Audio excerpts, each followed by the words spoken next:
What up, y'all?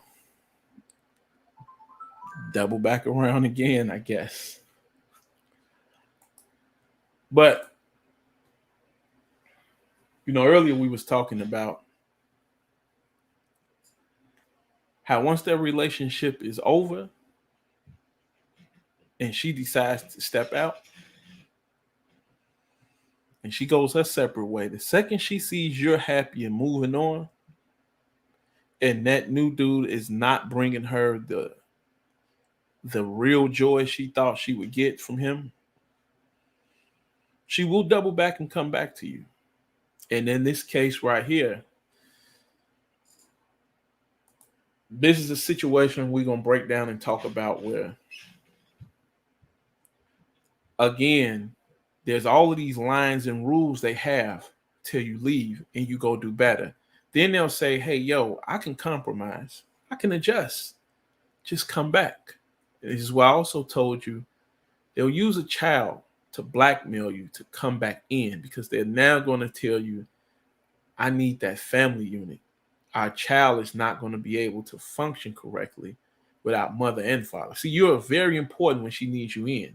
Now, the second she doesn't need you anymore, or you decide you checking out, this is the rhetoric she's gonna give you. I don't need you anyway. You or your misogynistic behavior. I don't want our son growing up to be like you. Anyway, we're fine all by ourselves. So see, then at that point, it no longer matters, but it's because you can't satisfy or you're no longer servicing the needs that she has. So,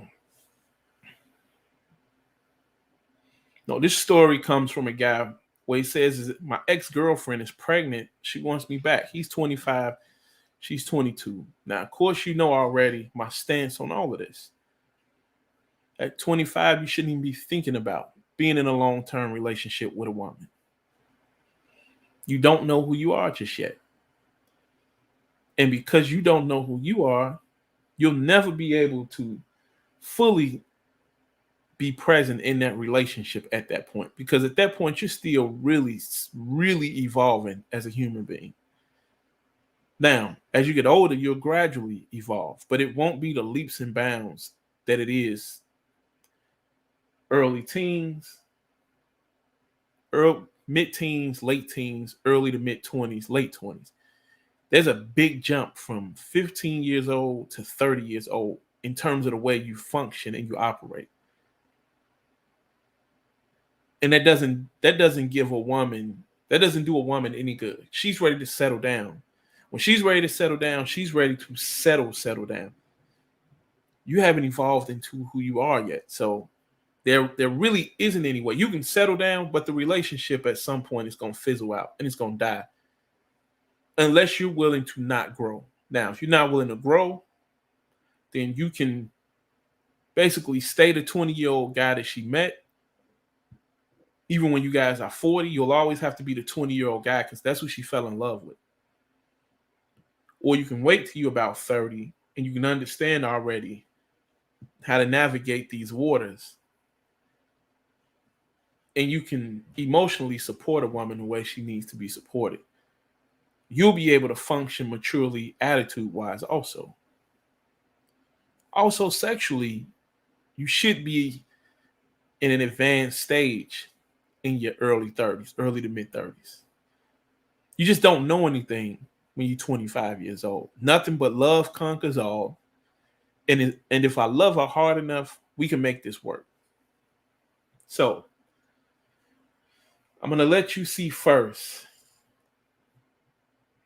We'll read through this and then break it down. My ex and I broke up a few months ago. We haven't been in touch much, to be honest. I met someone who I can only describe as my soulmate. She's kind and funny. Not that my ex isn't a good person. We mainly broke up due to religious reasons. She knew I was an atheist. She's a super Christian. I think she thought she could convert me. Anyway, she called me not too long ago saying she is pregnant. She showed me the evidence. I was her first boyfriend. She didn't date anyone after me. It's almost certain that's my child. She says she won't pressure her religion on me anymore. that she wants her child to have a father in their life. Honestly, I grew up without a father. I always felt something was missing. I have a responsibility to my child. I am hesitant to break up with my current girlfriend.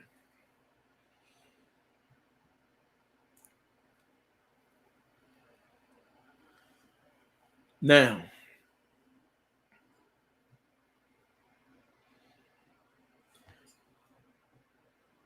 you have to understand, because she's super religious, that what? She has a religious foundation in which this child is to be born into this world and how this child is to be raised. So, see, just at the core of this has nothing to do with you and all still to do with her. You're just the guy again who's filling the silhouette at this point. You're the one who's lucky enough to be the so-called father of this child. So now she's going to force marriage on you. That's going to be the first thing. Now, after that doesn't work, or if it works, then she's going to be cool and y'all can move forward. And she'll keep pressing about you being an atheist till she no longer cares to have that fight. She realizes she can't convert you. She's still going to divorce you, take the child away. But she's going to play this song and dance at this point because she would rather be married to an atheist before that child gets here than to have a child out of wedlock. That's what's most important here for her.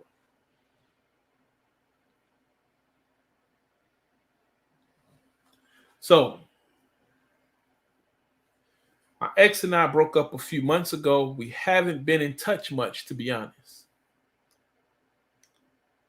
Here you are in a whole new relationship. You're really no longer in contact with each other.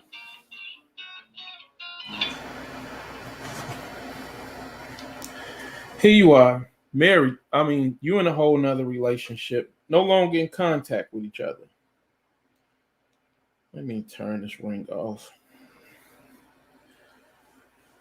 And now all of a sudden, out of the blue, you think you found your soulmate. She's now pregnant.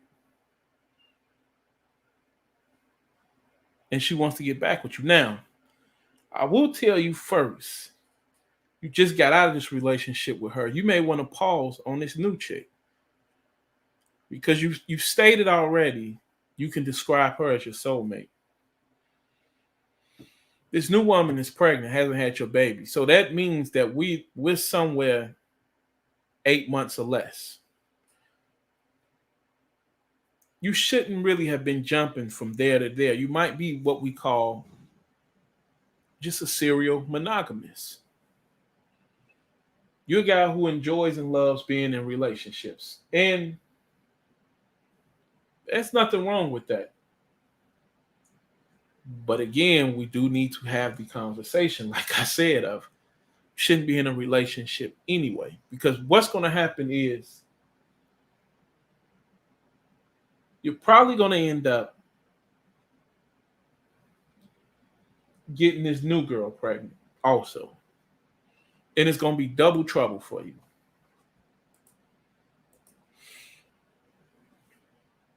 You're going to more than likely, because of how confused you are, thinking you found the one, that's your soulmate. She's going to now, if she feels the same way you feel what? Pressured and pressed to keep you in her silhouette.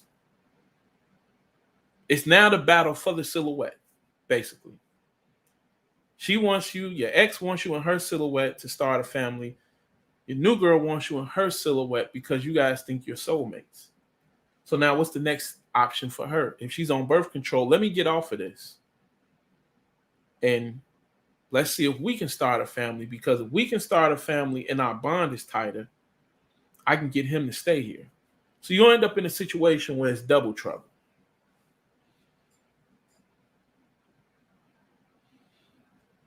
But we also have to talk about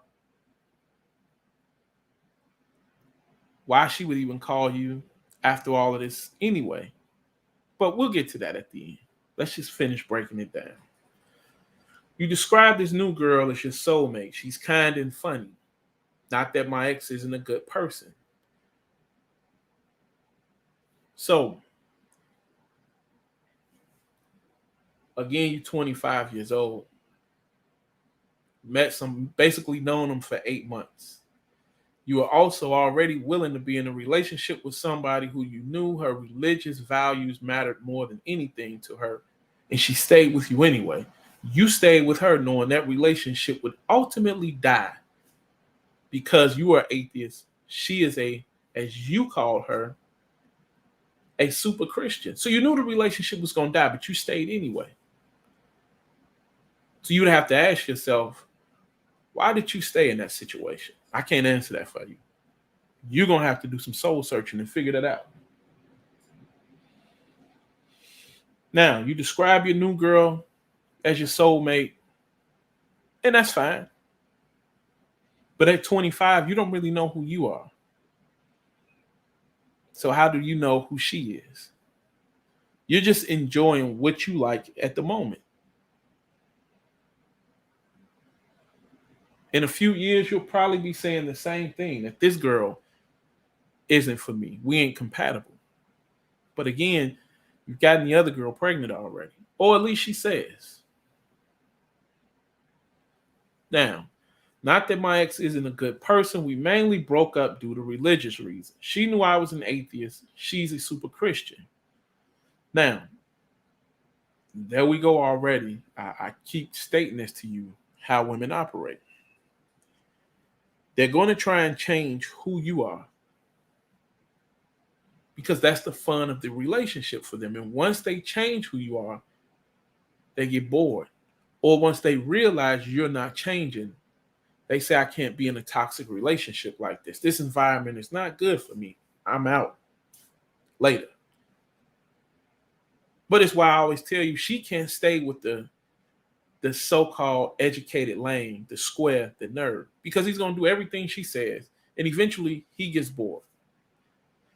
She gets bored. Now, when she gets bored, let me tell you how weird these conversations get. She gets bored and she's able to come to you and say, I think we need a break and some time apart because I'm bored and I need to be able to be liberated and operate under the guise of how I need to operate.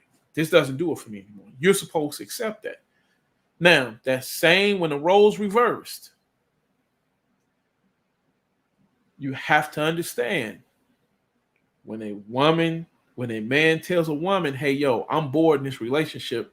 I need to get out and spread my wings. What does she call him? You're a slob. You're a misogynistic pig. All you want to do is screw anything not nailed down to the floor or to the wall. We're scrutinized for it. We're lambasted for that. They want to have us in locked rooms and badger us like we're in an interrogation room for that. How dare you destroy this family because of your sexual urges? How dare I not? How dare I not worry about me first instead of you and the child? But see, to a woman, that makes sense to her. You should sacrifice who you are, which is why we had the conversation earlier about men's testosterone dropping when they're in monogamous relationships, because he's forced to do what at that point? He's forced to transform into what she wants him to be, to operate in the world she wants him to operate in. She's nurtured him to now do what? Be emotional. See, for men, that's not what we do. We don't sit around and hug each other and kiss each other and hey, smoochy poo all day and I love you. Come hold my hand. Let me tell you about this. That's not the way men operate. It starts to destroy a man's testosterone. Now, it doesn't destroy him, but it takes the aggression out of him. So once you take the aggression and the testosterone out of him, what? You essentially killed who he is as a man. You've now transformed him into what? He's basically part of the LGBTQ community when you take that out of him. Because there's also another conversation we don't want to talk about. A lot of men that we love to say are what? flaming gay or they're feminine. Why is that? Low on the testosterone level. A lot of these women who are butch, they're what? High on the testosterone level. But that's also another conversation, unfortunately, women in the feminist world don't want to have. See, it's fine to have it when you're talking about LGBTQ rights. It's not fine to have it when it's, what is it that we're doing? What does that do to heterosexual men? What does that do to men in general when they're forced to operate inside of the so-called woman's world? They don't care as long as you behave in their world. They're fine. Their rules, their world, they're fine with it. So you have to understand it'll never be her fault for what's going on. It's just going to always be your fault. She's going to say, I didn't force you to do anything. Now, if you act the way you want to act, guess what she then is going to tell you? You're a misogynistic pig.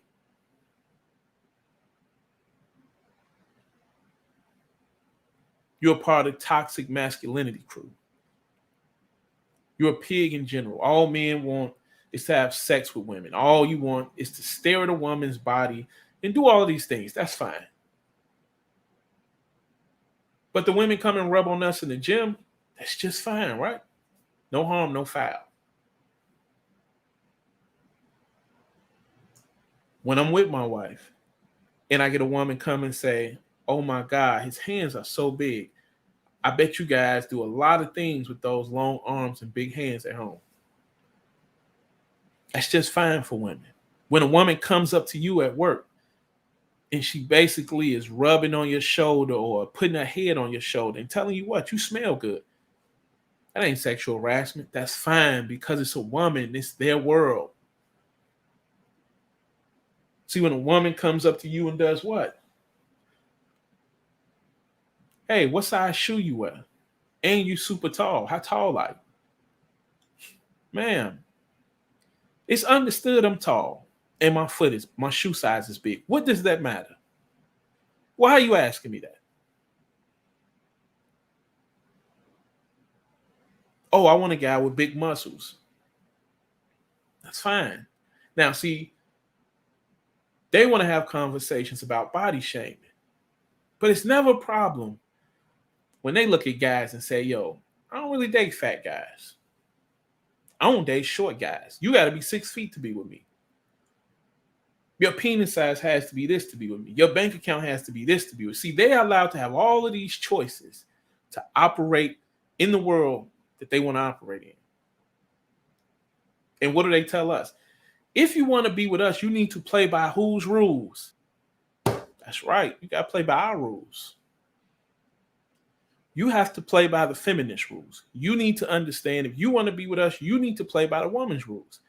Now, that's interesting because when men were telling them that 70 and 80 years ago, guess what they come back and tell you? The world catered to men. They set the rules. They set the sexual marketplace value rules.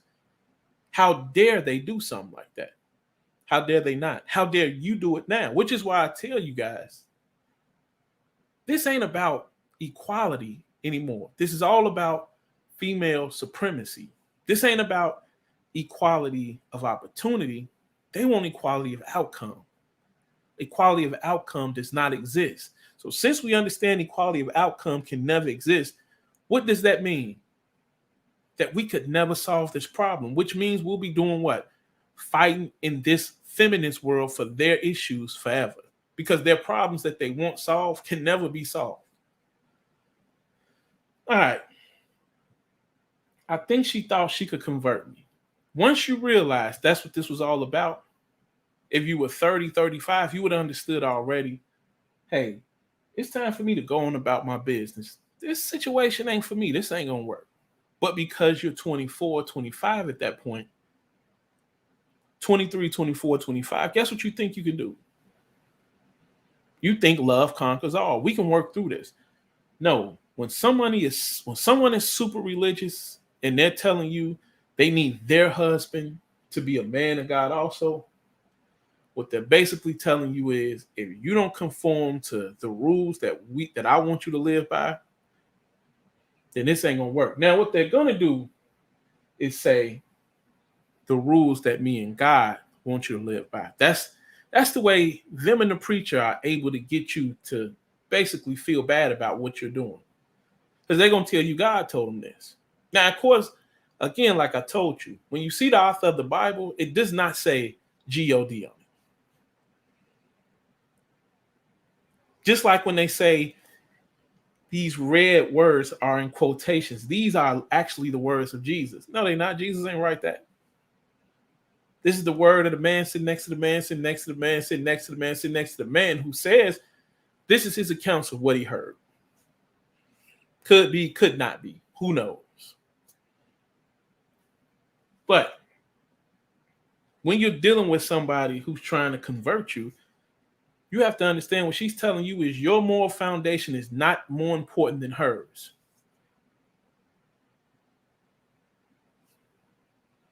So she's just basically telling you what you stand for doesn't matter. It doesn't count.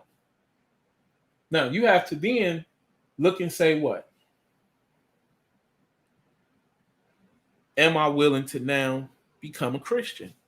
If you're not really willing to convert to Christianity, which I've never really understood how atheists convert to Christianity, but that's not what this is about. If you're not willing to convert and you converting means the world to her, you need to check out of that relationship. You need to. So, anyway, she called me not too long ago saying she is pregnant. She showed me the evidence I was her first boyfriend. Now, she says she's pregnant, showed you the evidence. She didn't date anyone after me. It's almost certain that's my child. And see, that's the problem. Almost certain.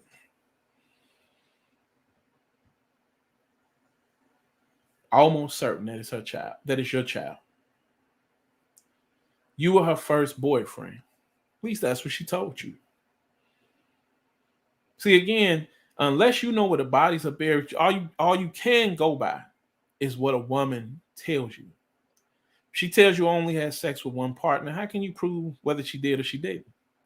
And even if you find out it's more than one, let me tell you what she's going to then do.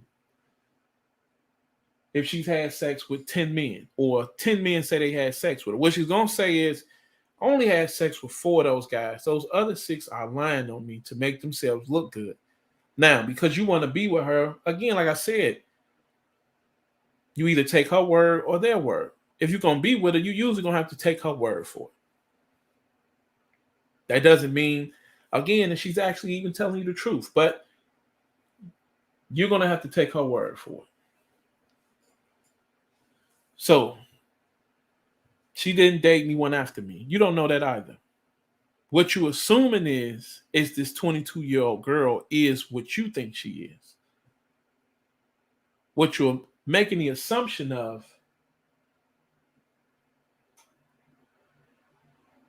okay, what you're making the assumption of is that you took her virginity. What you're making the assumption of is that you're the only person she ever had sex with. You're making the assumption of her world basically revolved around you when it came to being in a relationship. You showed her all of these things. You don't know that to be true. You don't know that not to be true. So the next thing I would tell you, brother, if you decide not to go back to her, is make sure you get a paternity test when that child comes out, just to make sure it's yours. Because if it comes out that it's not yours, then now you have to now double back and ask yourself, did I actually take her virginity?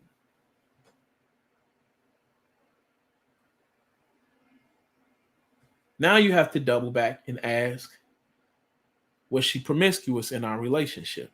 Now you have to ask, how many men has she slept with? Those are questions you have to ask. I don't, because I don't really care. I wouldn't even ask a woman that. We wouldn't have even had these conversations about first boyfriend. Did she date anyone before me, after me? We ain't together. When we ain't together, I ain't got nothing to do with that. That's your problem. So it's almost certain that's my child. I hope it is, man. I hope for your sake that it is. She says she won't pressure her religion on me anymore. Now, that's the biggest red flag out of all of this. Because now what you have to understand is what? The one reason you guys broke up because a child is involved is no longer important. See, the most important reason for why you broke up is no longer important because a child is involved, which means what? She really never stood on that belief to begin with. It was just something to argue about. It was something to create friction with, which is why I told you she probably was sleeping with other guys also. Usually when women are looking and trying to pressure you to do certain things, it's just usually a way to throw all of the energy off on you and throw all of the feelings off on you to say, hey, yo, if she ever would have got caught, she would have said, this is why I did what I did. We just wasn't compatible.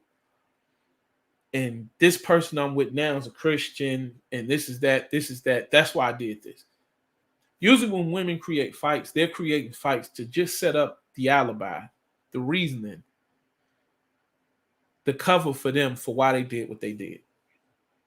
So when they start complaining, yo, I don't feel loved, or I feel like financially we could be in a better space, or you need to get in the gym more, or she starts body shaming herself, saying, I'm not comfortable with how I look. All of these things, if you ever catch her cheating, she's going to say, look, I told you I was going through a lot of issues. And if it was something about her body being in a bad place, let me tell you what she would have said, what she's going to come to you and say. He made me feel like I was the most beautiful woman on the face of the earth. Now, you're going to then come and say, you did the same, but she's going to say, no, you didn't really give me the attention that I needed. You know, you working 60 hours to provide for us. He had the time that I needed. He had the time that I needed somebody to invest in me. He could give me that. You couldn't give me that. Now, of course, if you quit your job and gave her that, then she would come back to you and tell you what? Yeah, I don't need no broke man. Welcome to the world of dating a woman. But because she says now she won't pressure her religion on you anymore, that's a way to get you back in the fold. That religion issue is going to always be an issue. If she's a super Christian, you're an atheist. The older you get, the more resentment you're going to have for her. Just being honest with you. The older you get, the more these views you're going to look at and say, you know what, none of this makes sense. And it's going to become a very big problem when that child gets of age and it comes time to either you're going to tell him God doesn't exist, which, because you're an atheist, you're going to have to give him every viewpoint of it. And she's going to be saying, I believe Jesus died and rose again. You're going to have a kid who's going to come to you and say, Daddy, who's right? On that strength alone of confusing that child, I would tell you right now, don't ever think about going back. Don't go back. I would also tell you don't go back because she's already shown you she'll manipulate you. The one thing we broke up for, in order to get you back, so I don't have to go through this childbearing process and being in front of friends and everything like that, where it's looking like I had a child out of wedlock, I'm willing to put everything I believe in to the side to get you in the fold, which means what? You're now a photo op for her. You are here to guide her through so she doesn't have to answer any of the weird questions or get asked any of the weird questions. So now she's going to prop you up in front of her to guide her through this whole process. Now, once it's over, you're going to dump your soulmate. A year from now, which I'm going to start getting into in more episodes, you're going to be in a relationship with a woman who's going to be coming to a guy like me with questions to ask, saying, we've been married 2 years and I'm ready to get out. But she knew she didn't want to marry you from the get-go. But she just needed you at that point to get her through that tough time. You were just a prop. That's it. Now, then states she wants her child to have a father in their life. Which, of course, if you're a good dude, she knows you're going to be in her life, the child's life, regardless, whether it be he or she. So that ain't an issue either. That's not going to be an issue either.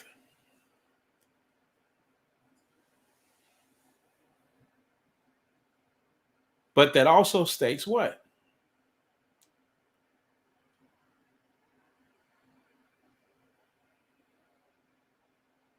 You have to also think that's what she thinks of you. That she's stating that you need to get back together for you to be in a child's life. So she doesn't believe you would be in your child's life if you guys are not together, which also lets you know what she thinks of you as a man and a human being. Which is reason number 2 why, or reason number 3 why you should just get out of there and stay out of there. Stay in the situation you're in. Now, what you stated right here in the end, this is the problem we go through as men. Honestly, I grew up without a father. I always felt something was missing. I have a responsibility to my child. I'm hesitant to break up with current girlfriend. This is how they also prey on us because they understand through pillow talking, us being vulnerable with them, what it was like for us growing up without a father, and us saying what? I would never do that to a kid. I don't ever want them to feel that. Now, what you may be feeling is what? As a friend stated to me, you just may be feeling the effects of rejection when thinking somebody didn't want you. But are you really missing the role of your father? That's the question you got to ask yourself.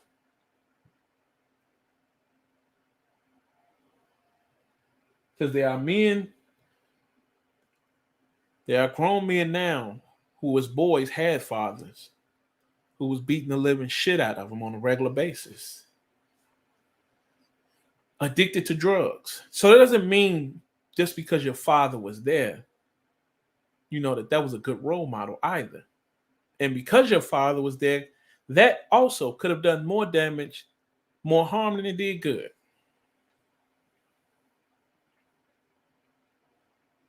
So when you get men who come out and women who say, I always felt something was missing, a lot of times that's another crutch for them to make an excuse for why I am in the position I'm in. It's because my father. Not that I made some bad choices, not that I knew right from wrong and I made those choices anyway.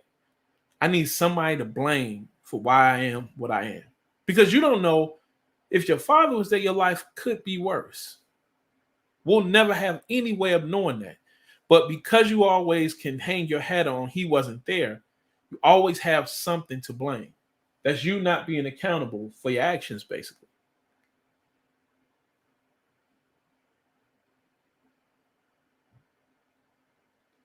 So,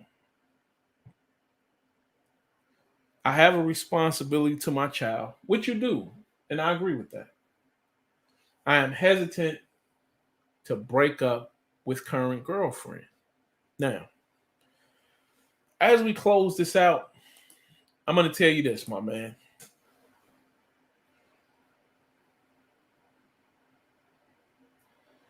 You can break up with your current girlfriend and go back to her, but as I stated already in past episodes, you've read that book already. The ending is not going to change. Now, you want to reread it and with the hopes of it changing, that's on you. But you've read that book already. It does not change. If you feel like your current girlfriend is your soulmate and that's your best friend, I will give you this advice here. It is rare you're going to find a woman who you can call your best friend. And when you find her, you always want to hold on to her and cherish her. You can have sex with a lot of different women out here. And you can make certain things try and be what you want them to be all over the place with a lot of different women. But special connections, those type of friendships and bonds, Those don't grow on trees. Those are once in a lifetimes. So ponder on that. Do with this information as you will, my man. It's your boy, the Hood Nerd. I'm out.